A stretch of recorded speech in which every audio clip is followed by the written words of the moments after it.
నమస్తే welcome to our channel. నేను మీ అంకిత. Congress party అధినేత రాహుల్ గాంధీ అసలు ఢిల్లీలో నుండి ఏం చేస్తున్నారు అన్న ఒక అలజడి అయితే వైఎస్ఆర్సీపీ అధినేతల్లో కలిగింది. అసలు రాహుల్ గాంధీ ఢిల్లీ నుంచి ఏం చేయబోతున్నారు అన్న ఒక అలజడి కూడా వారిలో మొదలైంది. అసలు ఆ అలజడి ఏంటి, మరిన్ని విషయాలు డిస్కస్ చేయడానికి నాతో పాటు senior journalist CS Rao here with us. So ఆయన అడిగి మరిన్ని విషయాలు తెలుసుకుందాం.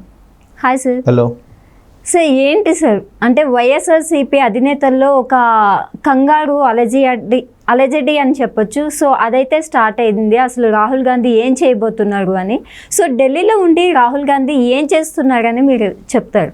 సో ఒకటి ఏంటంటే, రాహుల్ గాంధీ దేశవ్యాప్తంగా ఉండేటువంటి అన్ని రాష్ట్రాల్లో కాంగ్రెస్ పార్టీని బలోపేతం చేసుకోవాలి అనేటువంటి ఒక ప్రయత్నం అయితే చేస్తూ ఉన్నారు. ఆల్రెడీ ఆ ప్రయత్నం చేశారు, కొంతవరకు సక్సెస్ అయింది. ఎందుకంటే మొన్న జరిగినటువంటి ఎన్నికల్లో గతం కంటే కూడా ఎక్కువగా ఎంపీలు సాధించుకున్నారు. అంతకుముందు 26 మంది ఎంపీలు అయితే టోటల్గా భారతదేశం మొత్తం మీద ప్రతిపక్ష హోదా కూడా రానటువంటి కాంగ్రెస్ పార్టీకి ఇవాళ 99 మంది ఎంపీలు గెలిపించుకొని ఆయన భారత్ జోడో యాత్ర చేయటం ఇవన్నీ సక్సెస్ అయినాయి అని చెప్పి చెప్పొచ్చు.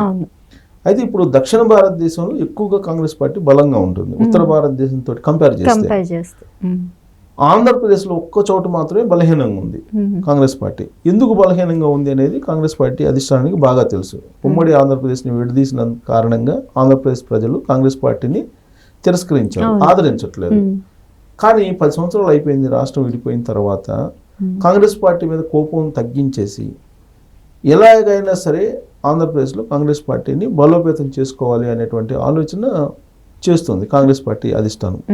దాంట్లో భాగంగా రాహుల్ గాంధీ అక్కడ ఉన్నటువంటి లీడర్లని, పాత లీడర్లు, పరిచయం ఉన్నటువంటి లీడర్లు ఎవరైతే ఉన్నారో వాళ్ళని ఢిల్లీకి పిలిపించుకొని మాట్లాడాలనేటువంటి ఉద్దేశంతో, అలాగే కాంగ్రెస్ పార్టీకి సంబంధించిన ప్రధాన కార్యదర్శిగా ఉన్నటువంటి కేసీ వేణుగోపాల్ ఆయన ఇనిషియేటివ్గా తీసుకొని ఒక టీంని, ఒక 8 మంది టీంని పూర్వపు కాంగ్రెస్ పార్టీలో ఉండేటువంటి సీనియర్ని ఢిల్లీకి రమ్మని చెప్పి ఓపెన్ ఆఫర్ ఇచ్చారు. మీకేం కావాలో చెప్తే అది ఫిల్ఫిల్ చేస్తాం, భవిష్యత్తులో మీరేమనుకుంటున్నారో చెప్తే దాన్ని కూడా యాక్సెప్ట్ చేస్తాం అని ఓపెన్ ఆఫర్ ఇచ్చేసారు. మీరు వస్తే పార్టీని మళ్ళీ బలోపేతం చేద్దాం అనేటువంటి ఒక ఓపెన్ ఆఫర్ ఇవ్వడం జరిగింది. ఎప్పుడైతే ఢిల్లీ నుంచి రాహుల్ గాంధీ డైరెక్ట్గా ఫోన్ చేశారు అని చెప్పి సమాచారం బయటకు వచ్చిందో, ఆ క్షణం నుంచి వైఎస్ఆర్ కాంగ్రెస్ పార్టీలో ఒక రకంగా అలజడి బయలుదేరింది. బెంగళూరు ప్యాలెస్లో ఉన్నటువంటి జగన్మోహన్ రెడ్డి ఈ విషయం తెలుసుకుని ఇమీడియట్గా తాడేపల్లికి వచ్చారు. ఇప్పుడు తాడేపల్లిలో ఇప్పుడు అందుబాటులో ఉన్నటువంటి లీడర్స్ తోటి ఆయన మాట్లాడుకుంటూ పార్టీ పరిస్థితి ఏంటి ఇవన్నిటి మీద చర్చిస్తున్నారు. వాస్తవంగా అధికారంలో ఉన్నప్పుడు జగన్మోహన్ రెడ్డి దర్శనమే కరువు, అంటే ఎవరికి అసలు కనిపించేటువంటి వాళ్ళు కాదు అనేది ఆయన మీద ఉన్నటువంటి ఒక టాక్. ఎందుకు అని అంటే, అధికారం ముఖ్యమంత్రి అయిన తర్వాత అసలు ఎవరితో మాట్లాడకుండా అక్కడ సజ్జల రామకృష్ణుడు లేకపోతే ఆ పార్టీ కార్యాలయంలో ఉండేటువంటి ధనంజయ రెడ్డి లాంటి వాళ్ళు ఎవరో ఒక 4-5 పెట్టి వాళ్ళతో ఇంటరాక్షన్ చేసేసి పంపిస్తుంది వాళ్ళు. అందుకే ఆయన మూల విరాట్ని కలవడానికి మాకు అవకాశం రాలేదని చెప్పి సెటరిక్గా చెప్పేవాళ్ళు వైఎస్ఆర్ కాంగ్రెస్ పార్టీకి సంబంధించినట్టు కొంతమంది లీడర్లు.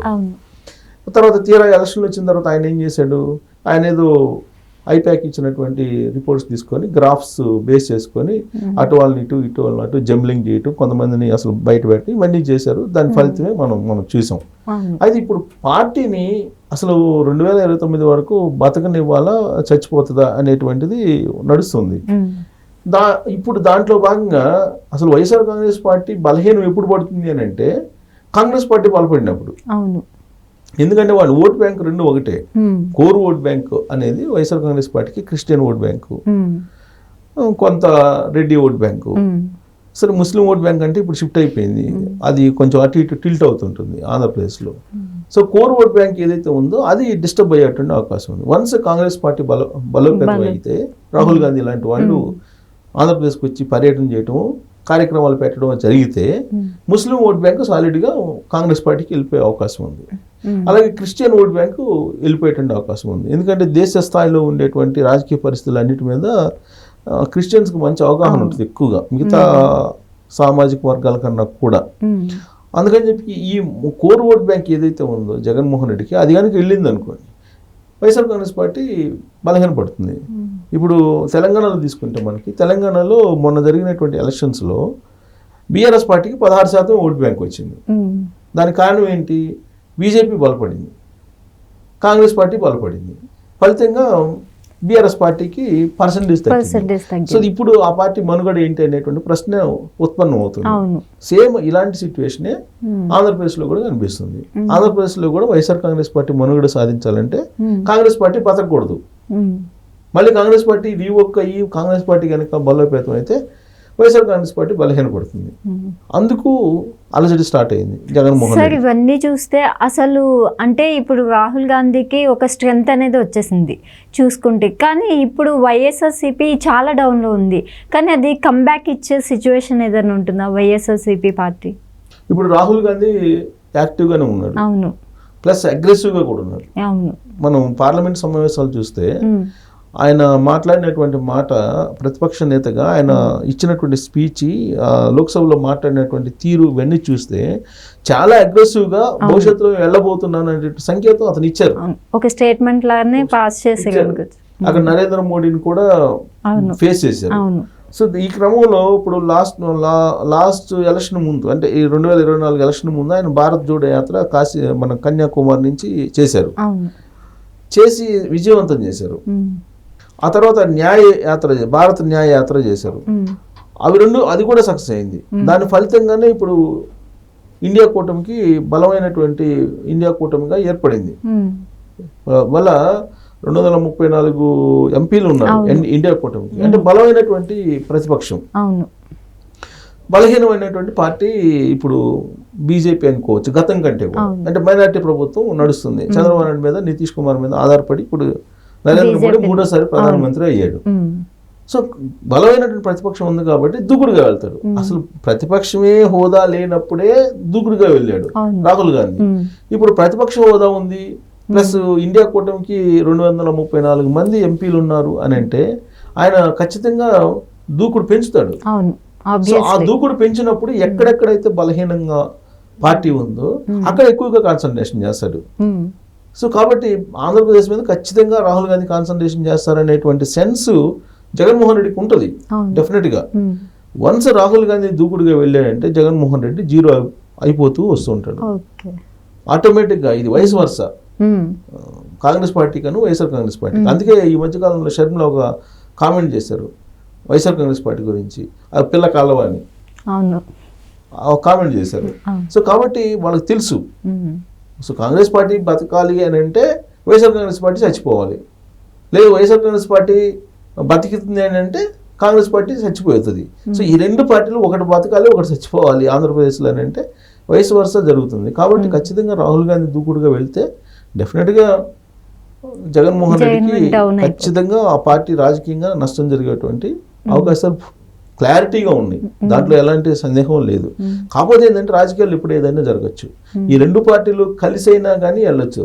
రేపు రాబోయేటువంటి రోజుల్లో తెలుగుదేశం పార్టీ, బీజేపీ, జనసేన 3 కలిసి ఉన్నాయి కదా అక్కడ. అలాంటప్పుడు బలం చాలదు కదా ఆ ఫేస్ చేయడానికి. కాబట్టి కాంగ్రెస్, వైఎస్ఆర్ కాంగ్రెస్ పార్టీ కలిసి వెళ్ళొచ్చు కదా అనేటువంటి ఆలోచన చేసి అప్పుడు పొత్తు కూడా పెట్టుకోవచ్చు. అంటే ఇలా రావచ్చు, అలా రావచ్చు, వచ్చే అవకాశం ఉంది. అంతకుమించి వేరే ఆప్షన్ లేదు జగన్మోహన్ రెడ్డికి. రేపు రాహుల్ గాంధీ వచ్చి ఆంధ్రప్రదేశ్ లో టూర్ పెట్టారు అనుకోండి, పార్టీ బలోపేతం అవుతుంది ఆటోమేటిక్ అయ్యే అవకాశం ఉంది. అట్లీస్ట్ 10%, 15% ఓట్ బ్యాంక్ వచ్చిన కాంగ్రెస్ పార్టీకి వైఎస్ఆర్ కాంగ్రెస్ పార్టీకి ఉన్న 40%లో 15% తగ్గిపోతుంది కదా. సో 15% మరి తగ్గిపోతే 20% వస్తాడు ఆయన. 20% చేసేది ఏముండదు. కాబట్టి రాబోయేటువంటి రోజుల్లో ఏదైనా జరగచ్చు అనేటువంటి ఒక ఆందోళనతో జగన్మోహన్ రెడ్డి ఇప్పుడు పార్టీని బతికించుకునే ప్రయత్నాలు చేస్తున్నారు. బట్ ఆయన జైల్లోకి పోతారు అంటున్నారు. జైల్లోకి పోయారని అంటే ఇంకా ఆ పార్టీ కూడా ఉండే అవకాశం లేదు వైఎస్ఆర్ కాంగ్రెస్ పార్టీ. అప్పుడు కాంగ్రెస్ పార్టీ సీన్లోకి వచ్చేస్తుంది, ప్రధాన భూమికలోకి ఆంధ్రప్రదేశ్లో వచ్చేటువంటి అవకాశం ఉంది. లేదంటే ఈ రెండు పార్టీల మధ్య కొంత అవగాహన కూడా, అండర్స్టాండింగ్ కూడా ఉంది అని చెప్పేసి అంటున్నారు. కాంగ్రెస్ పార్టీ వాళ్ళతో కూడా టచ్లో ఉన్నాడు జగన్మోహన్ రెడ్డి అనేది కూడా ఉంది ఇంకో టాక్. అది కనుక అయితే కనుక ఇద్దరు మ్యూచువల్గా వెళ్ళే అవకాశం ఉంది. మ్యూచువల్ గేమ్ ఆడి లాస్ట్లో అది ఆ రోజు ఉన్నటువంటి పరిస్థితిని బట్టి ఇద్దరు కలిసి ఉంటామా, లేదంటే వేరుగా వెళ్తామా, లేదంటే అప్పటి వరకు అసలు ఈ కూటమి ఉంటుందా, ఇవన్నీ సందేహాలు ఉన్నాయి కదా. సో ఆ రోజు ఉన్నటువంటి పరిస్థితిని బట్టి మూవ్ అవుతారు. బట్ అప్పటిదాకా అయితే పార్టీని అయితే బతికించుకోవాలి వీళ్ళు. ఆ బతికించుకునే కార్యక్రమంలో అటు రాహుల్ గాంధీ ఢిల్లీ నుంచి చేస్తున్నటువంటి ప్రయత్నాలు నిద్ర లేకుండా చేస్తుంది జగన్మోహన్ రెడ్డికి అని చెప్పి మనం చెప్పుకోవచ్చు. Okay, thank you so much. Thank you.